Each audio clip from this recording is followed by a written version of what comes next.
Welcome back to the movie, or not the movies and stuff show, the Woody Allen show. You threw me off already. But anyway, so the show, the three of us are watching every single Woody Allen movie in chronological order and talking about them. So who we are, I guess tonight we're talking about Sleeper and Love and Death, so I should probably use that as our pitch. So if you're into that, stick around, because we're going to be talking about them. And I didn't realize until we started doing this show how many of his titles have "and" in them at the beginning. It's been a recurring sort of awkward thing to say. It really has been. It's a mouthful.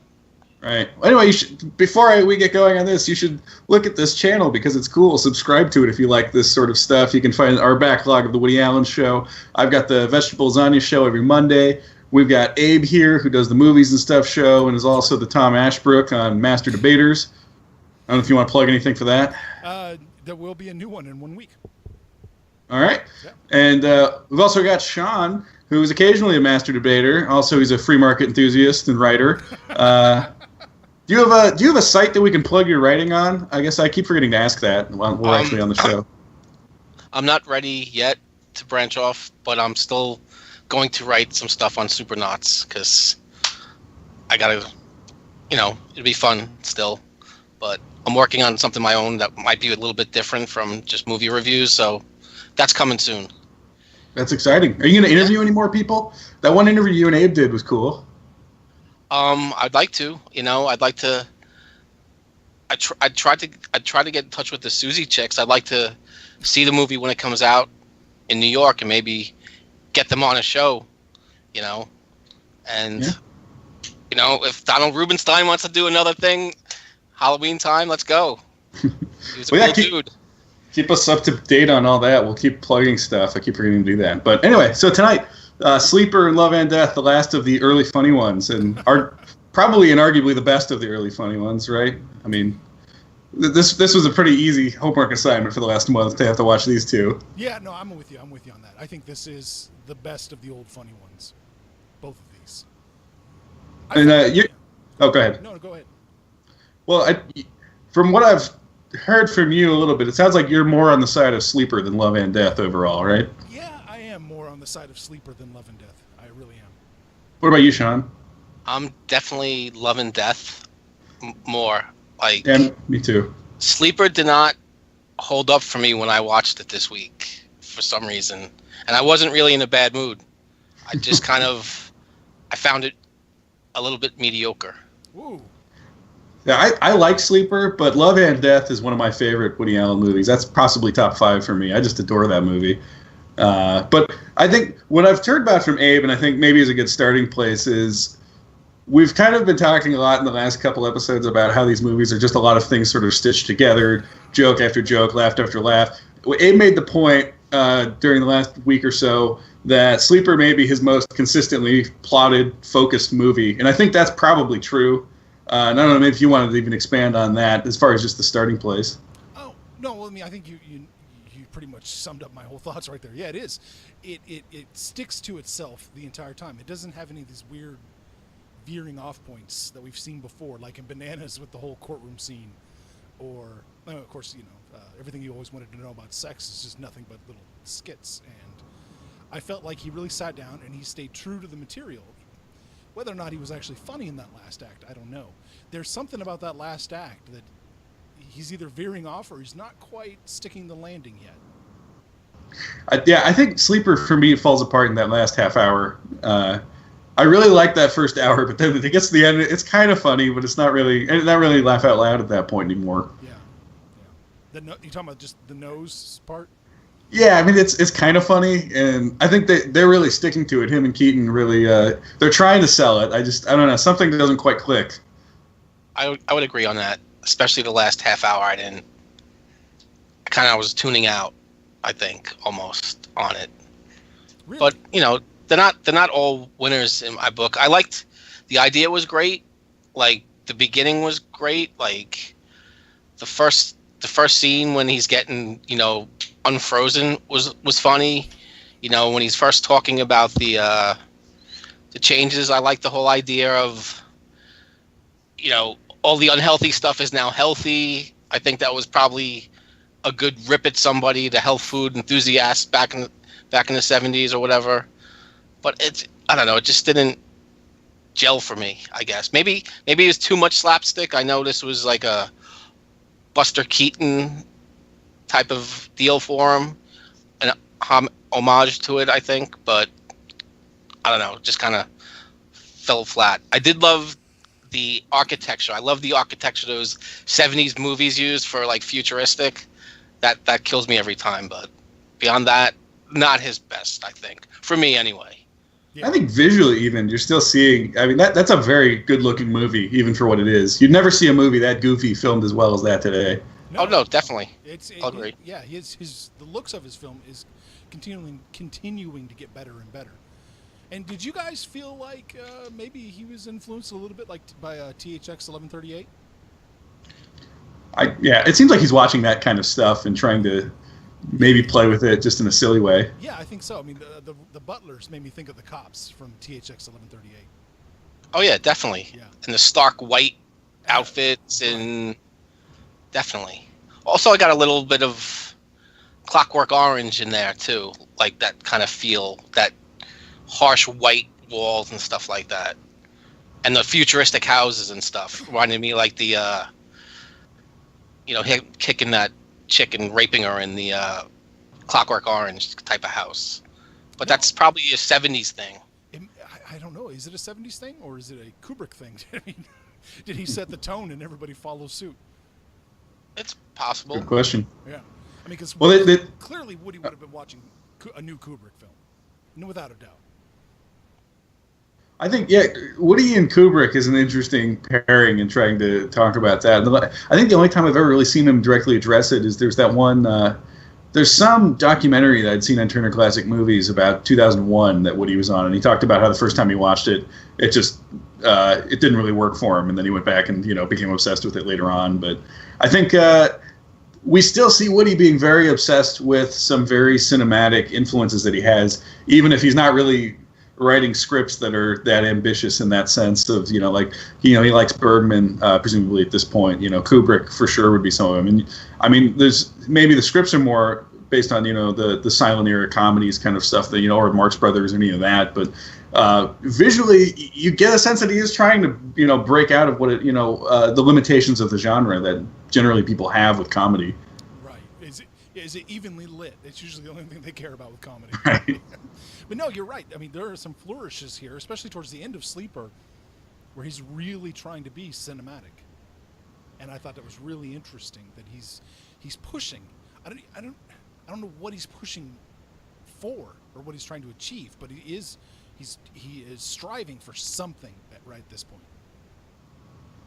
I think that's the interesting question: is why is he trying to make it so look so good? Why is he trying so hard to do that? Yeah. If ultimately he's just trying to make people laugh for an hour and a half. Yeah, I don't have an answer to that. I don't know. There's something underneath. Yeah, there's something underneath. He wants to do something. I don't know that he knows what he wants to do yet. Like, up to this point, I guess the one thing I will say we have seen is he does reference everything he loves. He kind of gently mocks things he likes. Bergman, obviously, and the Italian filmmakers. I feel like he grew up loving sci-fi, and he's kind of gently mocking it here too. But he's not being mean. He's using this as kind of a framework to hang his jokes on, which I find really interesting. Hell, Hal is they got Douglas Rain to do the voice of the computer in the operating room himself. So yeah, there's something. I don't know what he's striving for. That's my question. Or is it even just maybe he's trying to incorporate all these things that he likes into something that, it's not really anything overly ambitious, but it's kind of like, when you make all these references to these things that maybe, you make these silly comedies, you probably aren't watching these things, you probably don't know Bergman, you probably, aren't, you're going to hire the guy from 2001, but he can incorporate that because he sort of understands the language of it and wants to show you that he understands the language, even if his scripts aren't pushing, any boundaries in that sense. Is he maybe just... Oh, sorry. No. Or is he maybe just too talented of a director to do a spoof? Maybe it's just a spoof, and he's just too talented to make it like a normal airplane-type spoof? It's a good question. I mean, it is a spoof of a sci-fi. It has its spoofy elements of... Especially those 70s sci-fi movies about these big, powerful, totalitarian governments that want to control everything. That was a big theme back then.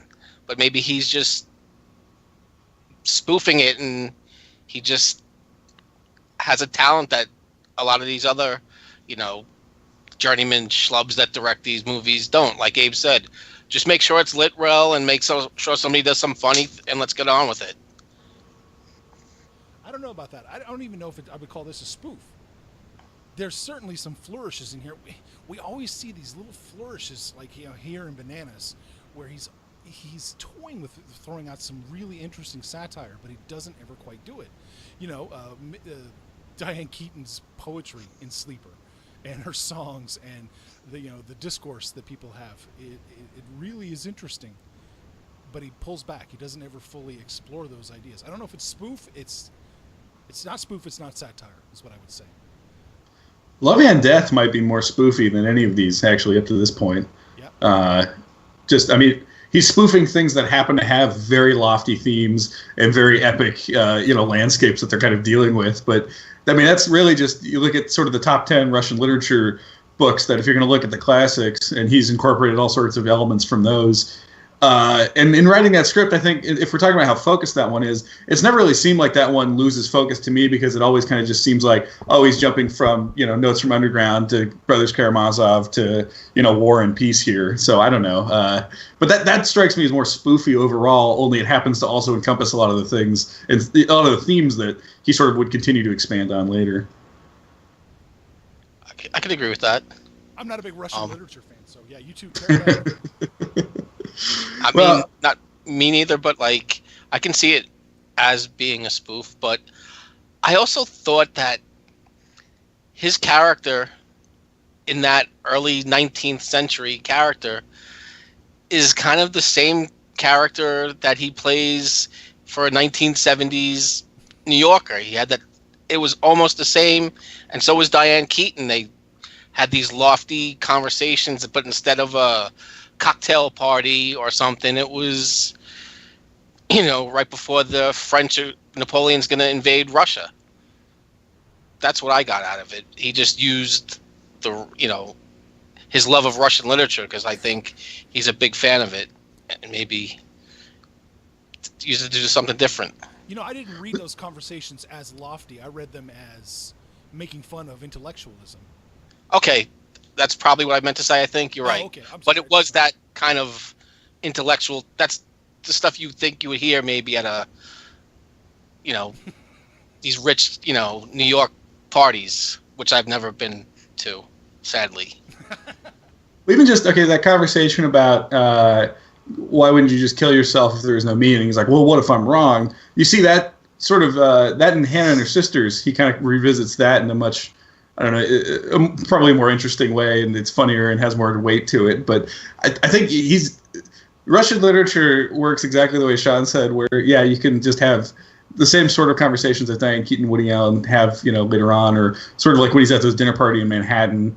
But you can kind of have that in Russian literature. But Russian literature opened the door for that, in that very serious way. Like Dostoevsky's playing with all that existentialism in a lot of the same ways. Woody's able to mock that. But then also, I think these are themes that he's very interested in, because he does seem to want to keep exploring a lot of them going forward. And so I think that one works kind of as just in that spoof way, but it also, I think, was probably fun for him to start to play with those things in a more explicit way, because I think that sort of intellectualism, whether it's mocking it or whether it's sort of in a more sincere way that he's sort of dealing with it, carries over in Annie Hall, even with some of the conversations they have. No, I can't say you're wrong at all. I think you're absolutely right. It is such a weird perspective he approaches these things, because he doesn't. If he likes it, he's going to have to mock it, or at least gently make fun of it. Intellectualism and apparently Russian literature. It's really interesting. And your argument there is that he's playing it safe, though. He's not fully engaging with any of these things because he has to mock it to some extent. Is it? I mean, I think up to this point, Woody has played it safe. I don't think he's really pushed himself yet at all, as far as making a film. I mean, the early ones we can give a pass, because you're actually learning how to do it, and how to create the timing for it. But I think right now he's in this point where these are a little bit more of the same. They're interesting. I like them both. I think he's really gotten good at them. But there's nothing in here that, aside from a little window dressing, that I would say differentiates from what he's done already. I think these two are sort of the culminations of everything he's been trying to do with all of them. And I'd argue even Love and Death is kind of, here's the most polished, effective form of what he's been doing in every movie up to this point. It's got all those elements in a way that I think works the best. And you could probably make the same argument for Sleeper, really. It's just personal preference at this point. But they're all just kind of like, he's redressing up the same thing, but trying to find a way that it works better. And I think he does that, and I think he accomplishes it. And that's sort of, the whole early Funny Ones is kind of the same movie over and over again until he gets it right. Right. And I agree with that. Yeah, you're right. This is where I can't tell the difference between wines. You know, if you put, people can taste vintage very distinctly, and I can't. And I think that's kind of what this is here.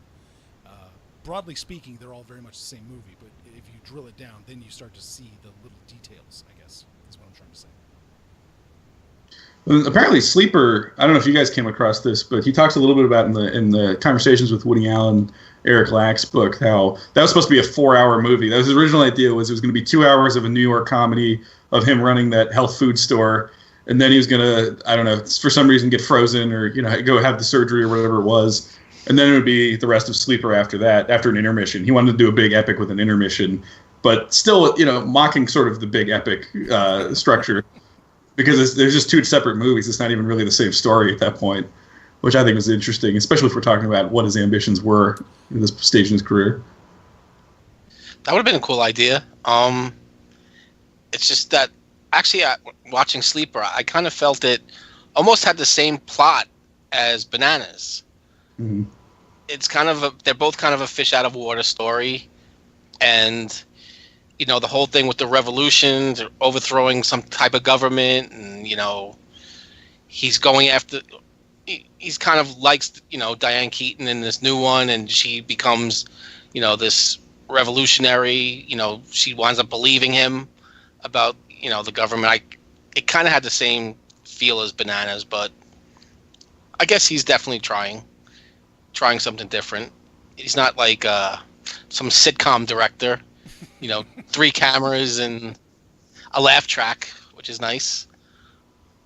I think it was such a good idea to let him have someone he can play off of comedically the whole movie, because I think it hurt Bananas not to have someone like that. Lasser could have played off of him, but he didn't really use her that much. I mean, when they do, I think it really worked. But to use Keaton in that way, to be his comedic equal, or she might even be funnier than him in Sleeper, I would say. I think that really shook up some of the staleness, I think, that we found in Bananas, where things just weren't quite clicking.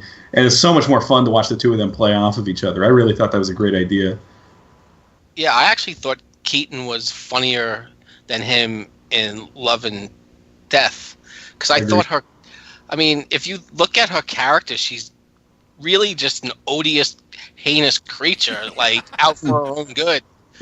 But she sells it so well that she's a bitch, but you still don't get sick of seeing her on screen because she's that talented, I think, as an actress. And coming off the 2 Godfathers, doing these. Complete 180, and she really, really sells it. Especially I thought she was great in Love and Death, and like I was glued to her every time she was on screen.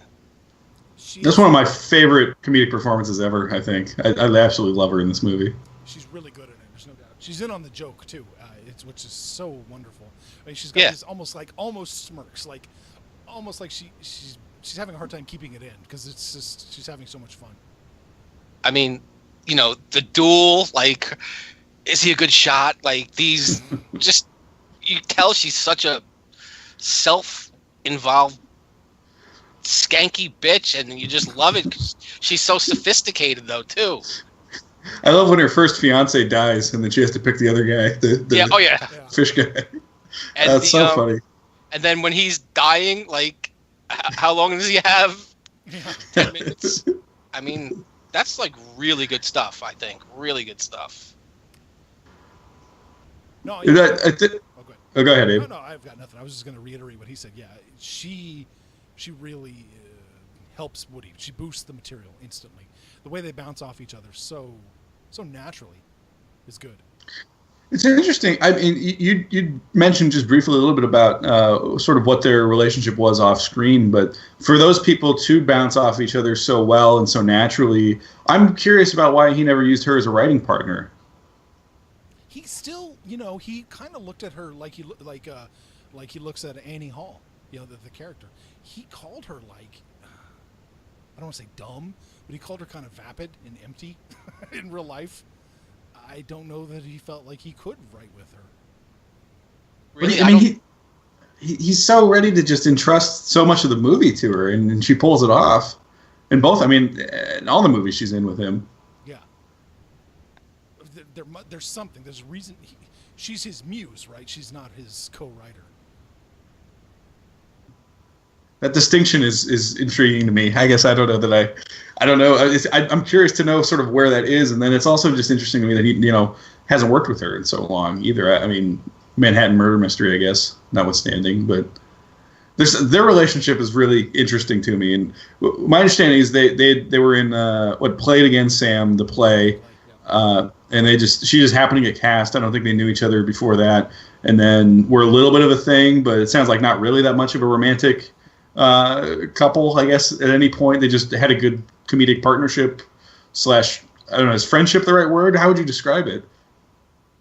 I don't know how you would describe it. They became an item. Yeah, they definitely became an item. And I told you this earlier today, actually, offline. Lasser says that the reason they were able to remain friends forever is because when they were an item, Woody just wasn't that into her sexually. And I don't know if that's just ex-wife sour grapes talking, but I mean, Lasser implied that she and Woody were just ripping each other's clothes off and having sex all the time. And with Diane Keaton, Woody just wasn't feeling it. That's fascinating. Yeah, interesting. Yeah. Well, then I don't know, to then make something like Annie Hall. I mean, I guess he and Keaton are romantically, together in probably every movie that she's in, right? Except maybe that little cameo in Radio Days. But I don't know. I'm so curious about just the way that he's sort of starting to mold that, especially if he doesn't hold a very high opinion of her, maybe, or whatever intellectual, I don't know, standards he has that she doesn't quite reach. She eats, whatever. I don't get vapid from her at all. That's the last thing I would ever use to describe her. But I don't know her personally, so. Right, yeah. He could be right. But, I mean... But he trusts her. I mean, in a creative way, clearly. He trusts her in front of the camera. Yeah. Yeah, not behind. I mean, we've just, as we said, she's not writing this with him. He's writing for her. And that's, I mean, his... Oh, go ahead, Shawn. I mean, as far as the muse thing, like, he probably just feels comfortable writing for her. He knows her. He knows what she can do, what she can't do. Which, I mean, as an actress, she could probably do most things. She's a very good actress. But, like, personally, maybe he has to know what she personally feels comfortable doing, or maybe what he wants to make her not feel comfortable doing, just to push her to get, maybe that's more of where they came from. And I think out of the women that he's used multiple times, she's the most talented, I think, as an actress. Yeah, I agree with that. I think especially you look at Love and Death and you look at Annie Hall together, and there's just hard to argue she can't pull off anything he throws at her. And I can't even remember. She's in Interiors, right? Yes, I don't remember Interiors very well at all, so it'll be interesting when we get to that one next show. Yeah, next show. That Interiors and Annie Hall is interesting back to back. We'll be able to really talk about Woody's evolution or whatever we're calling it when we get to that one. I feel like we're maybe not being fair to the Woody Allen movies necessarily. I mean, is Sleeper and Love and Death really? is it carry the same weight as Interiors and Annie Hall? maybe we should have thought that better. Well, I think with Love and Death, do you get the sense that he's doing more than just playing around? Yes. Yeah, this time you do. Yeah. I found it really interesting. He's pulling that Alexander Nevsky soundtrack for the score. Yeah, I thought that was really interesting. You know what? I thought that Emerson, Lake and Palmer wrote that when Father Christmas, because that's the music they use. I didn't know that until I watched this again. So I learned something, which was interesting.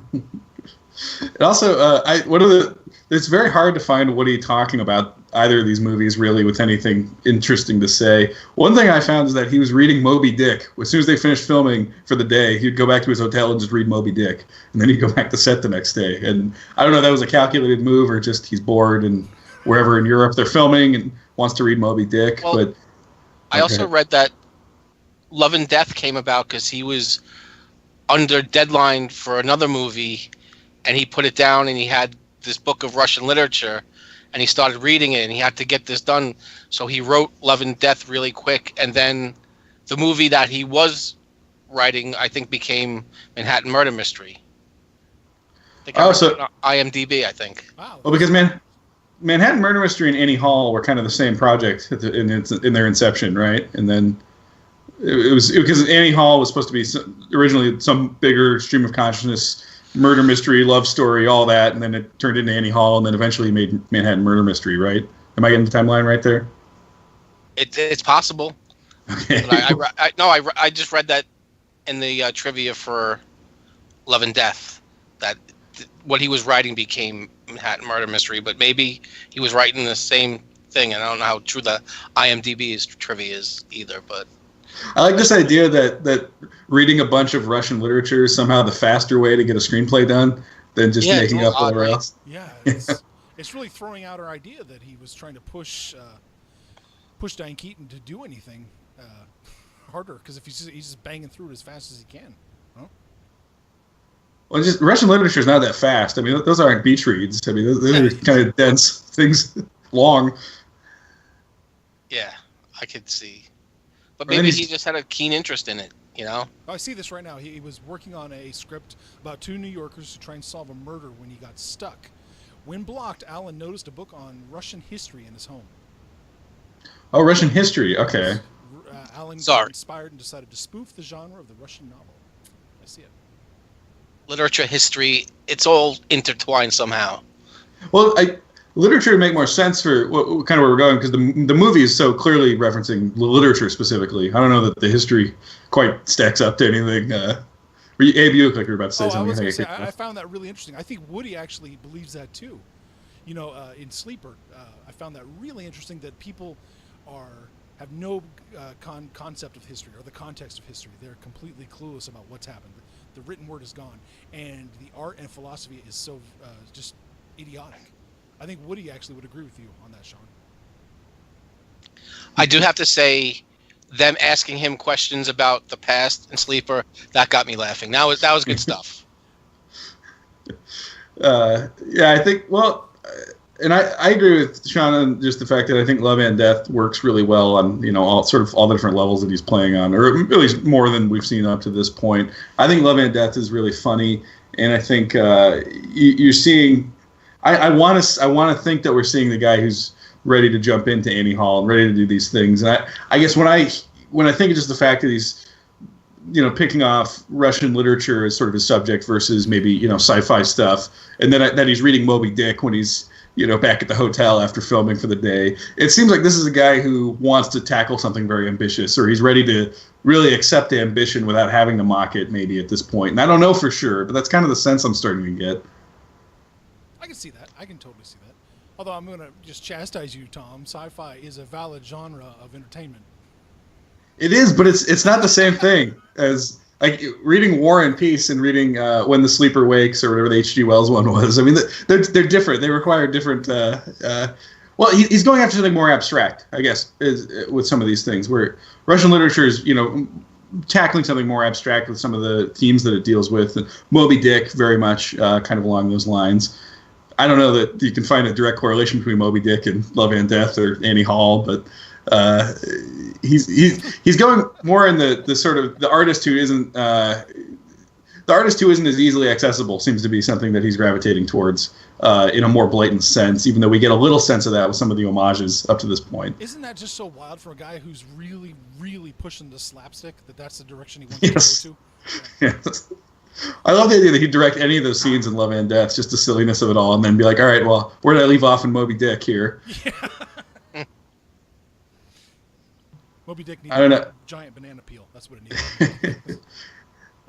I don't know. It's interesting though. It's just Woody Allen, the artist here. But Love and Death, I think, is just really funny. I think for me, that one just clicks the most in terms of being like laughs per minute. It works the best for me, I would say. I don't know even why it's so much more so. Like I think the slapstick works the best, and I think part of it may even just be the sets of it all and the costumes and the music all just kind of worked in a way that it fit my sensibilities probably the closest. I think it's hilarious. Like how many times we've seen him getting ready for battle or whatever. We've seen that in Bananas. We see it a little bit in Sleeper, and then we see it again in Love and Death. And I laugh, even just watching these all chronologically, I'm still laughing the most in Love and Death with the gun flying off and the people with the swords chasing him. I don't know why it is that it's funnier to me. Do you guys sense a difference? It's so good. I absolutely love that drill sergeant too. Yeah. Right. But yeah, it still has some of the best Woody. It has some of the best Woody Allen quips in Love and Death too. What is Boris asked Sonia? Are you scared of dying? Scared is the wrong word. She says, I'm frightened of it. And I love how he said that's an interesting distinction. A lot of good quips in this too. Did the slapstick work as well for you? You said like you thought it was funny him getting rolling down the hill in a cannon or getting shot out of a cannon. Yeah, somehow the tone makes it work better for me with Love and Death than any of the ones up to this point, and I don't know why exactly. Oh, okay. I really like so? Shawn? I really love the duel. Get shot in the arm. That was good stuff. Like, I think the slapstick was a little bit more subtle than Sleeper. He got shot out of a cannon. Let's not say it was subtle. More subtle than subtle. To me, that's subtle. Giant banana peels, maybe. Yeah. And the hanging off the building at the end, I guess. But like, Love and Death just really worked for me a lot better. I liked that it was like Tom said, the music, the costumes he filmed it like a real historical drama, and it didn't look cheap, it didn't look any of that stuff, but he just put his own he had its modern sensibilities, but it actually still didn't seem anachronistic all the time, except for maybe the drill sergeant. But, it was really a well-done movie. Like, I would say it's probably one of his best, I think. I agree. I think we're hopefully probably at the end of the ones where we've done a better job, I think, this episode, not just saying, oh, this was funny, oh, yeah, I liked that was funny, which I think we kind of had to do with some of the previous ones.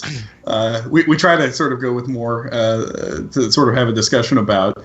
And I think, next week, or next month, we're going to have so much with Annie Hall and Interiors back-to-back, even just in contrast, let alone on their own. That'll be interesting. That's true. Maybe we're developing just as Woody Allen did in watching his movies. Well, I'm trying to even think. Abe, what would you say his funniest movie is? Just hands down funniest. Of Woody's movies up to this point? Yeah. Well, no, just in general. It's still Annie Hall. You think? Okay, Annie Hall. The dialogue just crackles in that movie so perfectly. It just kills me. Yeah. What about you, Shawn? I still like Broadway Danny Rose. I really love Bullets Over Broadway, which is probably very strange, but Annie Hall's really funny and well done, like a very well written movie. I think it's brilliant. I like the breaking of the fourth wall, like that waiting on line in the movie theater. Fucking amazing. Marshall McLuhan. Yeah, amazing. Yeah, I think I'm kind of in the same line. I think Love and Death and Annie Hall are Woody at his funniest, just laughs per minute, as well as in a way that just works the best as movies as well. And I wonder if that's because he's still trying to get to that point, and Annie Hall maybe is the point where he's like, okay, I've made the funniest, best movie I can make at this point. And then he's not trying so hard to be as consistently funny or clever all the time. And then he's just kind of free to play with things a little bit more going forward. Well, I told you after Love and Death, he wrote that letter to Keaton. And he said specifically to Keaton, I've decided to let your family make me rich. It turns out they're wonderful material for a film, a quite serious one. And he was talking about Annie Hall. And it's not interiors. It's not interiors, no. Okay.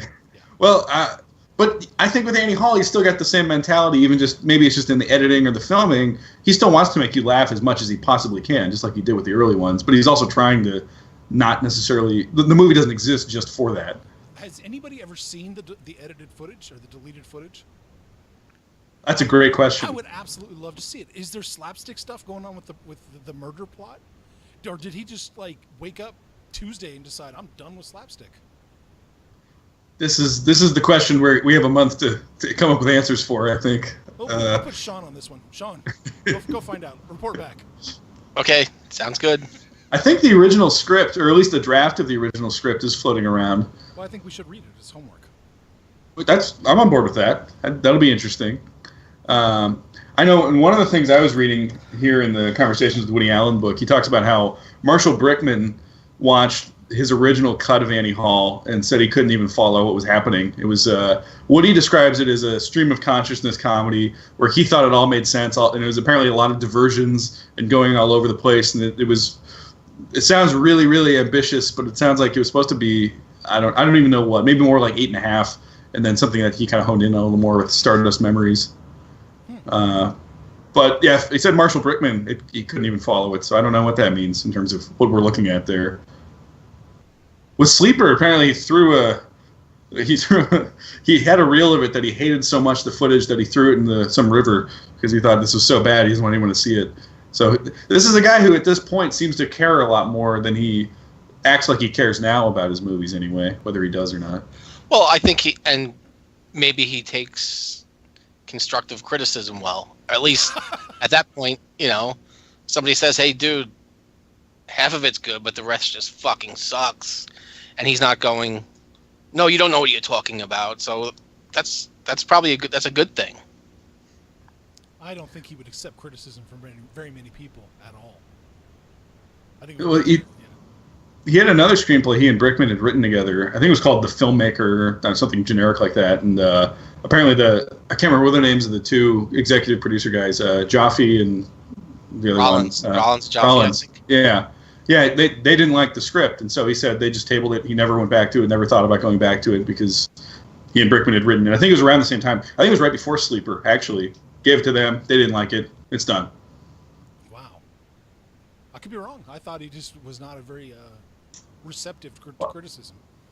I would guess you're right, but there's a very few people where, say, those people, those guys who kind of helped him get started, give him his, there's some people whose opinions he really respects, and I bet there's not a lot of those people. That'd be my guess.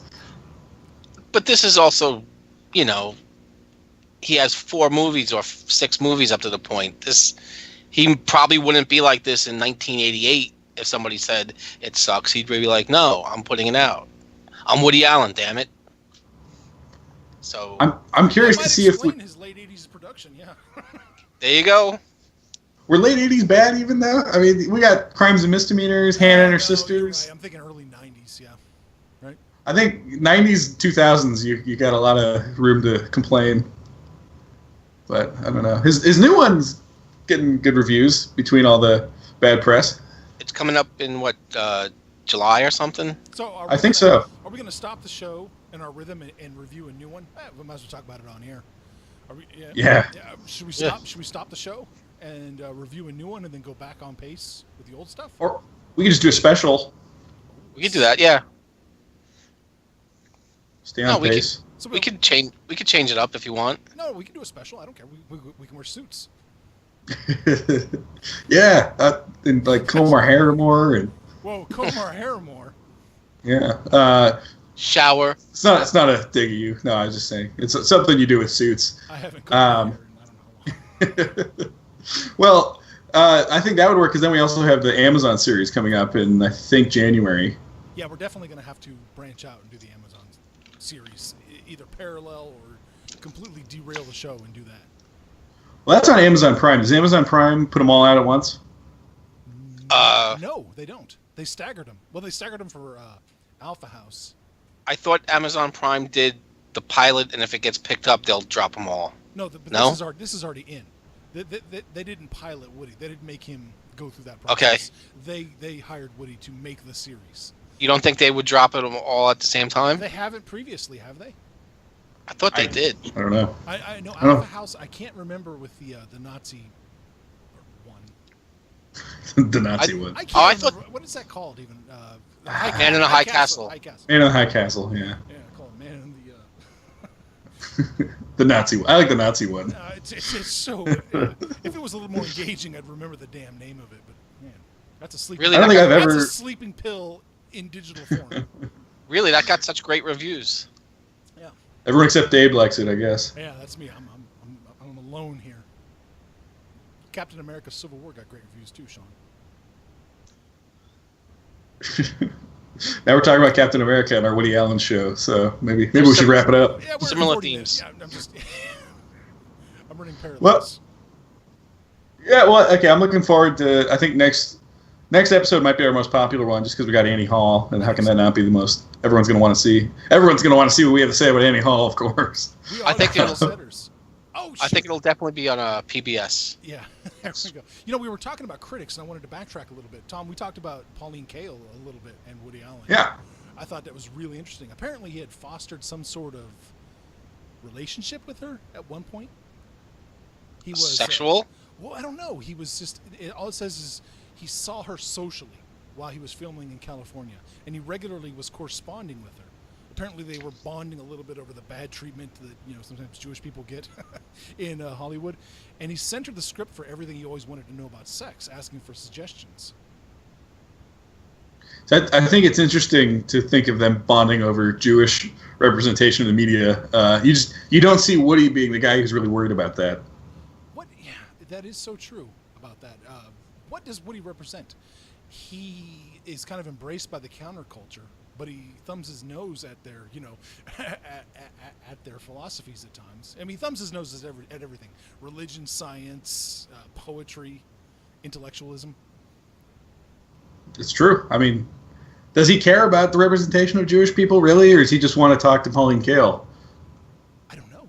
I mean, how could he care about the representation of Jewish people when he's presenting them as just like, as he's presenting himself? I mean, Miles has an ulcer. I mean, what a nebbish disease to have to go have an operation for. I mean, on every level, he's just, he's not making them look good. I don't know, but Pauline Kael, I think what I'm fascinated by is that's so out of what I would consider at least to be his type up to this point. Of his love interests seem to be, for the most part, follow the trend of being these actresses or being these people who he can use in his art somehow, or I don't know, he could be in that way. Whereas Pauline Kael's, I mean, I imagine it's just a very different relationship all around. Keaton, anyway. We're getting a little bit of Skype hang-ups. That cut out? Just a little bit. You got a little digital for a second. Okay. Well, anyway, I mean, presumably Pauline Kael is not vapid, and I don't know. He presumably more respectable to the Woody Allen type. Does he respect her? What was that? I don't know. What was that quote you told me, or you shot me? Do you remember that? Let me find it. It's right here. Yeah, I thought that was a really good quote about Kael. The better one was on. It was in the same book you had. It was also on her Wikipedia page. Do you remember that one? Yeah, is that the one you're talking about? Yeah, that's specifically the one I'm talking about. I don't have that one right in front of me here, but we look that up. But Pauline Kael he seems like the kind of person who would respect her, and then it seems like from what I've read, from the quotes that you read, it sounds like there was some bad blood there, but I don't get the sense that there was immediately. I think maybe they got to know each other and it wasn't really working. So what was the quote? Allen said of her that she has everything that a great critic needs except judgment. I love that. Everything a critic needs except judgment. And he said, I don't mean that facetiously. She has great passion, terrific wit, and a wonderful writing style. Huge knowledge of film history, but too often what she chooses to extol fails to see is very surprising. Excuse me. I'm having a hard time reading this far away. Yeah, what she fails to see is very surprising. That's a mean thing to say to a critic, and I think it's intentionally mean. Absolutely. Well, and this other writer that I was reading, he thought that this was because Woody had kind of assimilated and went after the chicks. Do you see that as assimilation, though? I mean, I don't know. I mean, I live, as a white person. I don't know how it feels to be on the outside. So I don't know what people feel like is assimilation or not. Especially at this time. We're still, we're in the early 70s. What do you think, Shawn? That quote to me sounds like maybe just a little bit of sour grapes or something. I From Woody Allen, you think he was mad at Kale? That's what it sounds like to me. I don't know the whole backstory of their relationship or whatever, but that just sounds like, I haven't read her reviews on his films, so maybe it sounds like she knocked him a little bit, or they just, But there could definitely be some kind of a breakup or ending of a relationship that he would just say something very witty, but a pretty big shot at a critic. It's all interesting. I don't know. Woody and Pauline Kael. You told me that earlier today, and I'm still kind of just trying to picture what that would be like. Yeah, I am too. I don't know that I can. I feel like the more we learn, the less we know. As far as we're going for Woody. He seems to be a very angry dude, but he does it very gently and nicely. That's what it seems like. He has a lot of hang-ups and hatreds, but he's not over the top with it, maybe. I don't even know if it's nice, but gentle for sure. He's very he's gentle enough that I think it almost comes off not as angry. But I think you're right. He does seem to be angry and have a lot of things that he's dealing with, and just do we know anything about do him and Lasser, are they still talking at all? Do they have any relationship still? They must have some level of communication still. I should say at this point, after Love and Death, but I don't know what. I didn't quite see how intimate they were. And it sounds like he and Keaton maybe occasionally see each other, but they're not really a thing. He's not calling her up to act in any of his movies ever, and there's something interesting there. Even after Love and Death, he's writing her letters. He's not calling her up to chat or bumping into her. He's writing her letters. So then there's a distance there already, just at Love and Death. There's already. All right, is there a distance, or is it that it's 40 years ago and maybe letter writing was still kind of? It's like writing an email, maybe. Maybe so, but I mean. You wouldn't think that they'd be at that level of even emailing each other, that sort of level of a relationship when you watch these movies, I think. Like, you watch Annie Hall, they seem like they are doing more than writing letters, right? Yeah, I would assume so, but, I mean, at this point, she's already moving on to, like, Warren Beatty and Al Pacino for her love interests in real life. I have to say, after Love and Death and Annie Hall, I don't know how she didn't have the best comedic career. I mean, she should have been in so many more hilarious comedies than she was. I think it's a shame, and I wish Woody would use her again. Honestly, didn't she did a few in the 90s, right? Or didn't she? Are you talking like First Wives Club and things like that? Yeah, was she in that? Well, I mean, yeah, she was in it. I don't know if you wanted to find her as comedy. Yeah. And what was the thing with Jack Nicholson and Keanu Reeves? Wasn't she in that? That was apparently a comedy. But I mean, she's so funny and so good in Love and Death and in Annie Hall, and I wish we could see that Diane Keaton more than we did. And I don't know, she seems like someone who Woody didn't use as much as he could have, and I think there's a lot of actors that maybe he used them a lot. He tried a lot of things. With her, we saw this glimpse of this phenomenal comedic talent that I don't think. I think there was so much more potential than we actually got out of it. Oh yeah, I mean, that's brilliant stuff. I thought what she did in that movie.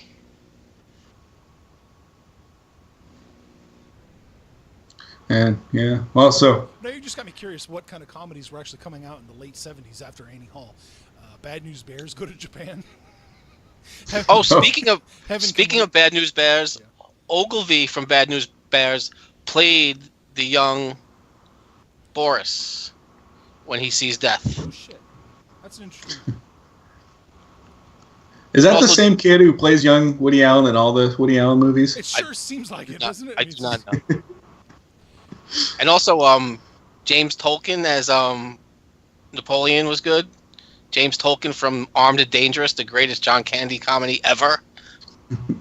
Yeah, that guy was good. It was good. Yeah, so I don't know. I think we're probably at the end of stuff to talk about with these ones. It's been a longer show, a little longer than the other ones, but next month should be really fun. Interiors, Annie Hall. And then we get Manhattan and Stardust Memories, which that's probably going to be the best. I don't think you can do better than those two back to back, can you? Ooh, you're already trying to taint the audience's mind, aren't you? Look at you. Yeah, after those two shows, don't watch us anymore. Right, yeah. It's It's done. pointless after that. Our shows might get better as the movies don't. I don't know. We are such a We'll high see. level already. I find that hard to believe. Yeah. All right, yeah, well, so I guess anything else we want to plug then before we do this? I got Vegetable Lasagna on Monday talking about God knows what. And then Roundtable for X-Men. Is that what's going on Tuesday? Yeah, Roundtable for X-Men. I don't even know who the Roundtable is going to be yet. It'll be interesting. Okay, and there's Master Debaters next Thursday. Next Thursday. I still don't know who the Master Debaters will be. It's going to be interesting. Any topics? Anything you want to tease? I don't have any topics. I talked to a former website administrator who is not writing me back, so I guess he's not going to be on the show. Cryptic clue for what may be in the future or not. So After Tom, this, is I don't think it'll ever be in the future. is Adaptation out for sale now? No, actually, we're just in the process of getting it all online. I will let you guys know. Hopefully by next month, next time we do this, it should be available. But For those, for those of you that are watching that don't watch every episode of everything we do obsessively, Adaptation is Tom's film. You would It think, is. Yeah. you would think two guys he does a Woody Allen show with would get a preview. You know? He said we have to pay full price, yeah. Hey, free market. I'm for it, man. Free market. That's right, Shawn. Yeah, this is capitalism here. Yep. No handouts to you guys. Gotta pay those bills. That's right. Yeah. Something. Gotta make some of my money back from buying some cameras. Really, but yeah. So yeah, I'll let you guys know when that's up. Otherwise, anything you want to plug, Shawn? Nope. I will be appearing at work tomorrow morning, and it's Labor Day weekend. Except I gotta work Monday too. What Oh no. We can find your old writing at the supernauts.com, Yeah. right? Yeah, it's still up there. I'm gonna write some new stuff there. Are you? It's exciting. I've been doing a lot of writing, just not on Supernauts. Oh. Secret stuff. No, not anywhere. Like a novel type of thing. Oh, how novel. Exactly. What's the novel about? It's actually it grew out of the short stories I started on Supernauts. It's about a guy that goes out to find a hooker and do some drinking, and he finds some really nasty stuff on South Shore of Long Island, which you can find if you're looking for it. Right. Some exciting stuff. Yeah, keep us posted on that. We'll keep you posted on our movies and stuff. And subscribe to the channel if you like this, you like the other things. And anything else, Dave, before we turn this off? I can't think of anything. I think we All right. Yes. Well, good show, guys. Thanks, yeah, definitely fun. Next month, Annie Hall, Interiors. There you go. This is the best show we'll ever do. Stop No, that's the watching one it. after that. Okay. That's right. We Bye, still have one more to go right. before we're at the best. Before we peak. okay, but enough meandering. Good night, guys. Good night. Good night. Good night, America.